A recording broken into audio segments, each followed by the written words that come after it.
Strengthening Education and Training Capacity in Sexual and Reproductive Health and Rights in Uganda project is a 4-year project that is being implemented by a consortium led by the International Institute of Social Studies of Erasmus University Rotterdam, ISS.EUR, in collaboration with Rutgers in the Netherlands, and in Uganda with Makerere University School of Public Health, MakSPH as lead, and Nsamizi Training Institute of Social Development, NTISD. So the SET project is implemented by a consortium of 4 partners, 2 partners in the Netherlands, that is the International Institute for Social Studies of Erasmus University and Rutgers, and 2 partners in Uganda, Makerere University School of Public Health and Nsamizi Training Institute for Social Development. The Institute of Social Studies, the ISS, is the lead partner in this consortium, but we are all working together, especially with the aim of building capacity of the partners in Uganda. And the project is managed by a project management team that is headed by the overall project director, Dr. Auma Okwan from the ISS. And then we have managers representing each of the consortium partners. We have a manager representing Rutgers, Nsamizi Training Institute for Social Development, as well as Makerere University School of Public Health. And then we have a research coordinator as part of the project management team. We have a project advisor as well, and then a project officer. This $3.7 million project runs until 30th November 2020 and is funded by NUFIC. Uganda has challenging demographic features with a high fertility rate, second youngest country, high dependency intertwined with high youth unemployment, and significant SRH challenges. There is limited and inadequate social services, and where available, they fail to meet the diversity of the SRHR needs in terms of class, ability, spatial location, gender, and age. To address education and training gaps, the project has developed and is delivering an SRHR curriculum. The curriculum is age and gender sensitive and has been standardized and accredited. It has an academic track targeting 300 plus students in diploma, bachelor, master's programs at the 2 partner institutions, and at a professional track targeting 400 plus SRHR professionals and practitioners.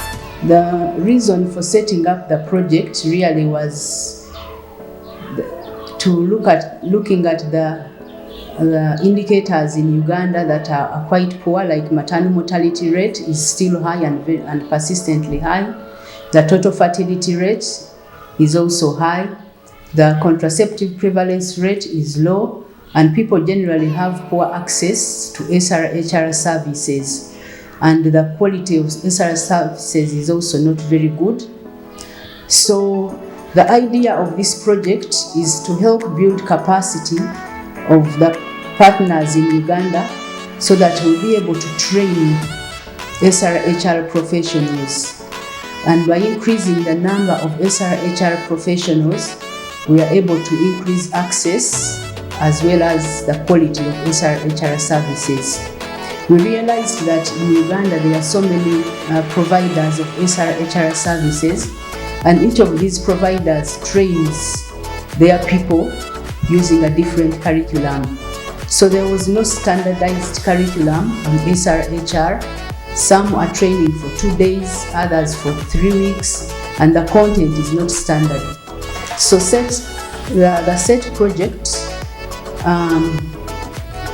decided to come up with a standardized curriculum that can be used to train practitioners all over Uganda to make sure they deliver the same quality of services, and in that we'll be able to increase access by different people to SRHR services. The project outcomes and outputs are tracked around 5 key thematic strategies, which include 1. Organizational capacity enhancement. 2. Curriculum revision and development. 3. Delivery of training and education programs. 4. Research and documentation. 5. A sustainable SRHR research community of practice. Utafiti nekutenda. So the training, as I said, targets SRHR practitioners, people that are already offering a service, but the idea is to make sure they get standard information. So it is a countrywide training. We get people from all regions of Uganda and bring them together, but we also get them from various backgrounds. For example, health workers, we have teachers in schools, we have people from ministries like Ministry of Health, Ministry of Gender, Ministry of Education, universities, from the police, from the judiciary, because we know all these people at any one point are involved in giving service in terms of sexual and reproductive health and rights, even the police. So we bring them together and train them. We as a team are proud that we have exceptionally achieved all that we set out to do in December 2016. We have been able to train, to begin with, 34 master trainers who in turn were expected to cascade the SRHR training to 400 training of trainers. And indeed, in March 2018, we kick-started the training component based at Nsamizi, and we were able to graduate 34 master trainers. Then later on, we started to embark on training the 400 TOTs in mid-2018 up until at the beginning of 2020. We were only interrupted by COVID lockdown, but we are happy that even cohort 10, which was cut short by just 1 week, was able to accomplish its remaining modules and successfully graduated, which brought the number to over 400, way beyond what we had set out to the number we had set out to train.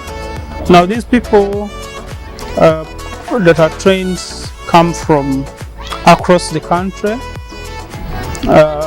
across the gender divide. They are both, majority are actually female, over 55% are female. They come from each of the over 14 sub-regions of this country. They bring together multidisciplinary, multicultural aspects of SRHR from their respective communities, from their respective backgrounds, and in the selection process we make sure that each of the group that comes, we've been referring to it as cohorts. Each of the cohorts, the 40 participants that come for the training, we make sure that they are mixed up along the aspects that I've just mentioned. This was thought to be very important in sharing information, exchanging ideas about the experiences, about the dynamics of SRHR in their respective diversities, which also in part has greatly helped to improve on informing the programming of SRHR in the country. So the way this training, it was structured in a way that it was according to cohorts, 10 cohorts, and each cohort was planned to have like 40 participants, really. In some of the cases, there were like 38 or 45 around there. Now, what is very exciting about the TOT that I would want to emphasize is that this was a highly innovative training. Now, we are used to the kind of training where trainers go there, they are like teachers, they have all the knowledge, so they share, and the learners or the participants just sit and listen and learn. But for this program, what was very unique about it is that the learning was highly participatory. So the learners themselves played a key role in learning because we believe that they came with their experiences and they needed to learn from their experiences. One of the key quotes which guided us along the path is that common statement that we had during our training, that we are not a sage on the stage, but we are a guide on the side. So indeed, most of the times as trainers, we removed our role from the stage to guide from the side. So we always said we are scaffolding the training process. But also throughout this training, our emphasis was on the lifelong learning. Actually, if you ask any TOT 400, they will tell you one of the things they pick, I think in the first week, is that we learn and learn and relearn. So that is one of the things we emphasize, because we believe in a lifelong learning process, but also in reflexive learning to enable the participants be able to question their assumptions, their norms, their beliefs, their values, and be able to leave the training with a new of themselves. So we made sure that we worked like midwives to midwife the training, so that the people who go through the course are able to empower the people they work with, so that they know, just like a pregnant woman, they come with their pregnancies and the midwife supports them to deliver, and they move on to another mother who wants to deliver, which is different from what many interventions possibly do, where they take on the role of they want to lift this community from the situation they are in. But our emphasis was that we need to empower the communities to be able to carry themselves through whatever situations they are going through, and be able therefore to improve. So the training was a highly innovative training, like I have said. This was thought to be very important in sharing information, exchanging ideas about the experiences, about the dynamics of SRHR in their respective diversities, which also in part has greatly helped to improve on informing the programming of SRHR in the country, and the feedback that comes from the participants that have graduated on this program is extremely very encouraging, very positive, seen from especially the change projects that they have been developing. Many of them have come up with very strong, life-changing change projects in their respective diversities. So overall, as a project manager, I feel very satisfied, very happy that first of all, the partnership we entered into with the 3 other partners was extremely very strong, was very informative, was very supportive.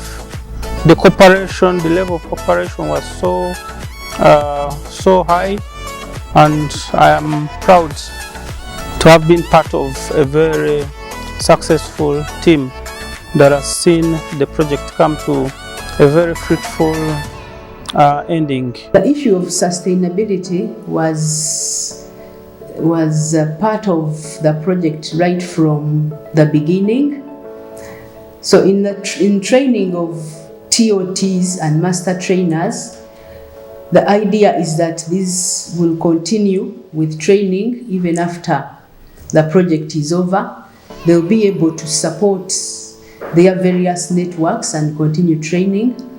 And we've built capacity through masters and PhD training. And these are people that will continue pursuing the agenda of SRHR.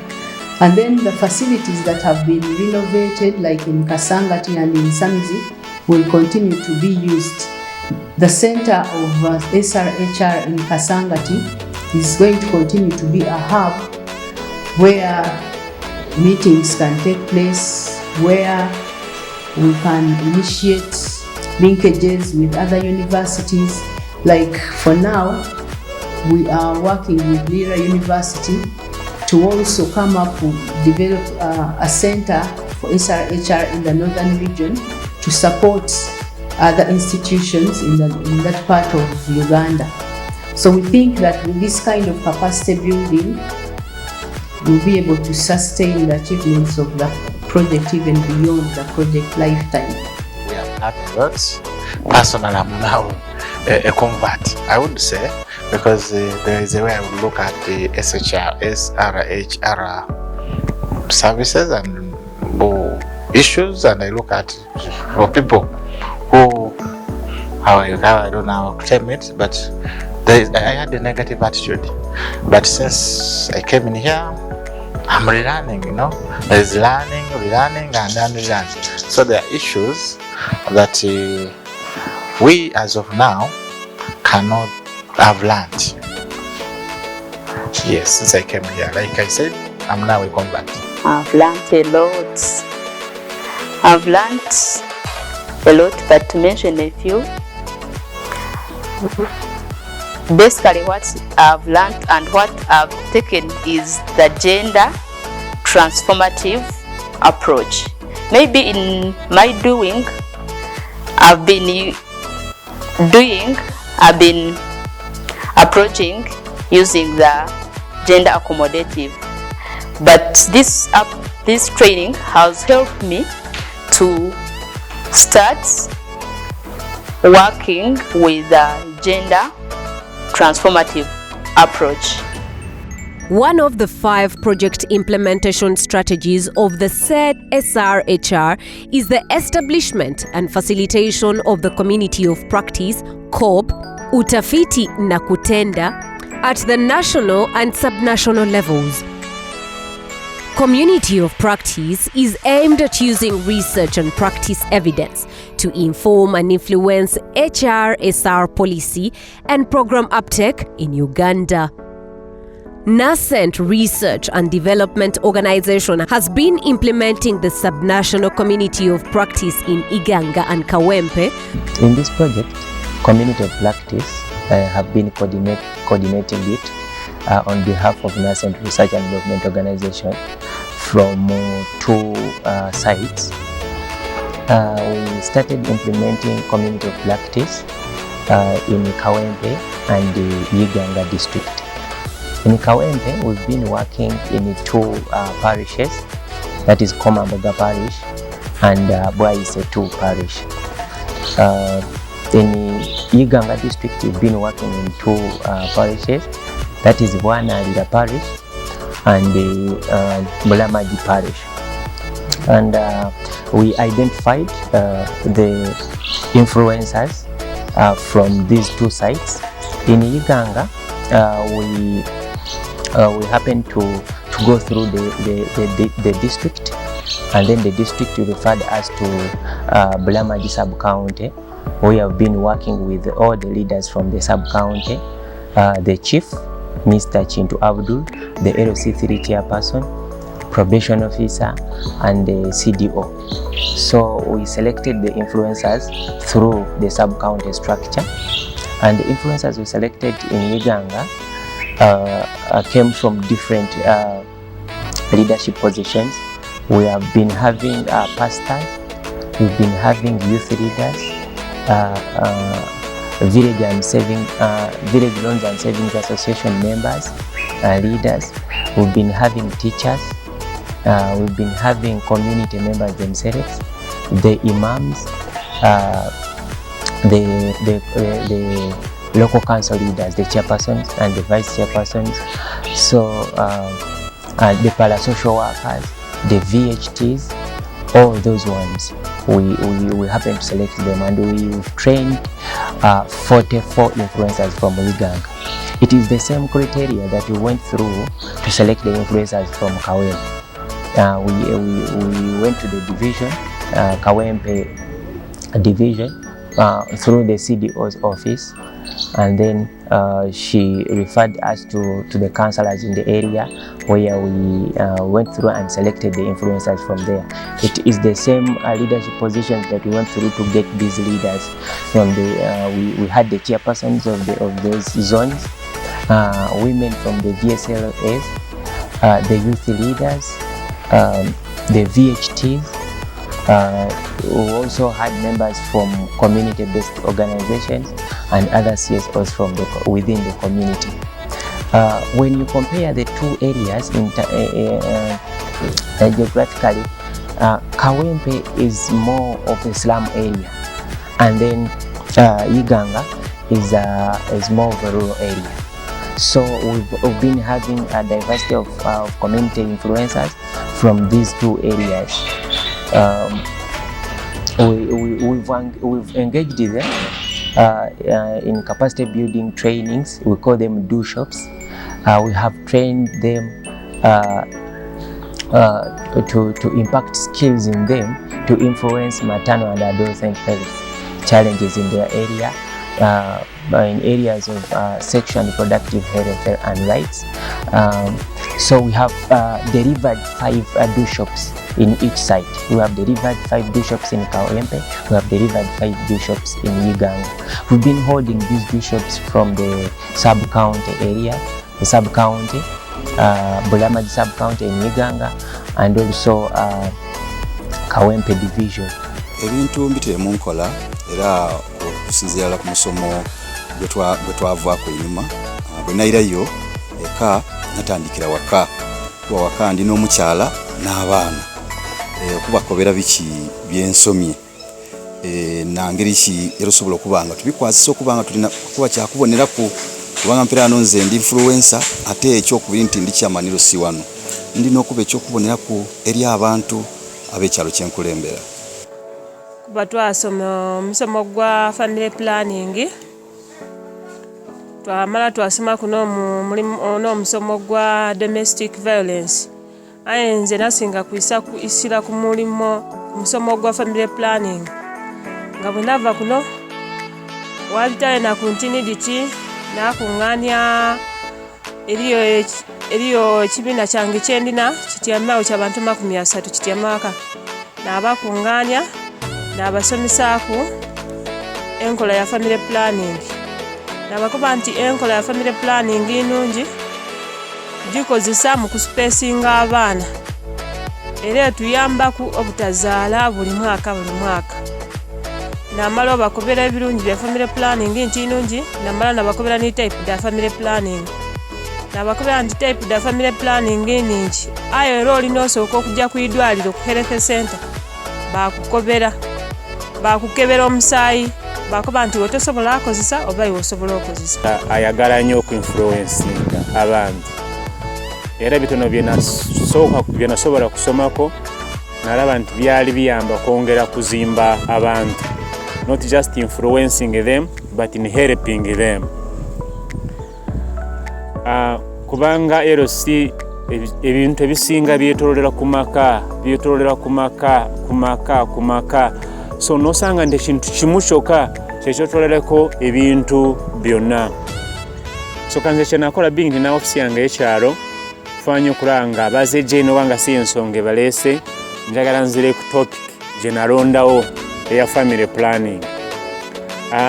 Era bwe ntandika okwogera ku family planning ngenda kulaba abantu nga batanya kumenyayo bimu ebiri which are the challenges in their homes. Well, before I joined NASCENT, I was a labor person. Nali leader, naenga maybe I can say I lead from behind the scenes. Sali so participating nnyo mu society oba mu community. I was just there. Ngamanyi nti ndi leader but nga said putting out there. So after nascent, I have changed a lot. Njize nsomeseddwa nti a leader should put themselves out there. A leader, njize qualities of a good leader from nascent. In the same activities that marked the culmination of our 4-year project, which concludes this year. Congratulations to the presenters whose abstracts were accepted. Despite the challenges of the current context, it was gratified that we were able to hold the conference as planned. The conference's aim was to support and strengthen the interconnectedness of the research, training, policy and practice in the sexual and reproductive health and rights. The Set-SRHR project's overall outcome was consistent with the vision of governments in the African region of attaining universal sexual and reproductive health justice. This conference is to bridge the gap between research, policy makers, training institutions, and intervention. The conference provided a great platform for researchers, trainers, policy makers and practitioners to disseminate and exchange innovations, ideas and outcomes of their SRHR endeavors. This was also an opportunity for strengthening networking and collaboration in SRHR research, training, policy and practice. While the project was ending, we hope that this is just the beginning of sustained regional collaboration and exchange in supporting SRHR in Africa.